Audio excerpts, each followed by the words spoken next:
The pandemic has financially crippled a number of cities across the country, including the Big Apple. Seth Barron has covered New York for a long time. He's got a new book out. It's called The Last Days of New York, a reporter's true tale. He joins us now, along with our panelists, Joe and Victoria. Seth, thanks for coming on today. In your book, you speak about the grim picture that's facing New York City, of course, after the leadership of Mayor Bill de Blasio. But we've also seen those crime rates really spike in NYC as well. What did your research find to be the breaking point of the city? Well, I mean, it didn't happen all overnight. De Blasio and the progressives that he came in with set the stage for the city's rapid decline by instituting policies that guttered our prosperity and our public safety almost from when they came in.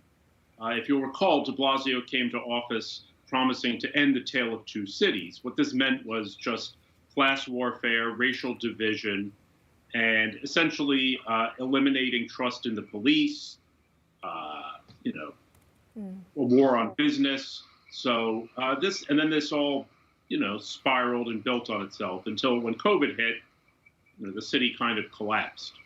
Well, not only that, but it shut down. Businesses forced to close their doors. They had really intense restrictions put in place as to how long they could stay open, how many people could even be welcomed into their restaurants and dining as well. We know Broadway was closed. We had major sports games that were shut down. Seth, is there any signs that you're seeing that the city will return to what we know New York City to be? Well, restaurants and stores are reopening, and in general, things are, somewhat returning to normal. However, the central business district of Midtown Manhattan is still pretty empty. And this is a major problem. The city needs its employees of, major companies and so forth to come back to work. But until public safety is, ensured and the subways are safe, as long as people can work from wherever they are, they will continue to do so. And more people will continue to leave the city. So that's really the major challenge.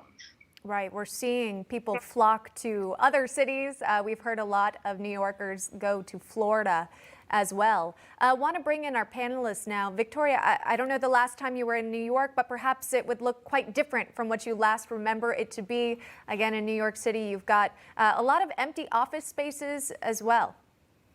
Yes, it's very, very, very, very sad. But I have been to Florida a lot in the last year and a half because that's a safe place. I want to know, Seth, who is the person running a la Rudy Giuliani who is going to change the direction of the city? Because it just seems to me like it's more of the same. It's like California. It's lost forever because nobody is running in leadership that's going to take charge a la Rudy. Well, that's an excellent question, and I hear that a lot. But the problem is, and for one thing, nobody is really running on a strong law and order platform. But even if someone were, it's not clear that they could make much of a difference. Many of these new reforms and changes have been codified. So there's for instance, the police can't sit on, if they touch someone's diaphragm while they're arresting them, they can get in trouble. They've lost qualified immunity. There's a right to know act. There's bail reform. There's a whole a slew, really, of new laws that have been intentionally put into place to handcuff and hinder the police in doing what they're supposed to do. So even a strong law and order Giuliani-type politician wouldn't really be able to do anything. But the council, didn't they vote these things in? Can't they be unvoted out of office? Oh, well, they, in theory, they could be. But, think of it would take a tremendous amount of will on the part of the city, the people of the city, to, fight the city and state Democrats and unseat them. I mean, I'm not saying it's impossible, but, look, when Trump was elected, everybody was happy that he was going to get in. But, New York City has a kind of municipal deep state. And entrenched bureaucracy and many interests that would militate against any kind of change. Yeah. Joe, I see you nodding your head, Joe. Well, I don't think there's any doubt that New York State, and that includes New York City, is a disaster politically. It's owned by the Democrats. The Democrats are corrupt. Their policy is left of center, if not Marxist. The city council in New York is a Marxist city council.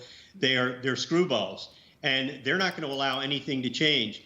It will require a commitment by the citizens of New York, which I do not believe exists, to change the culture.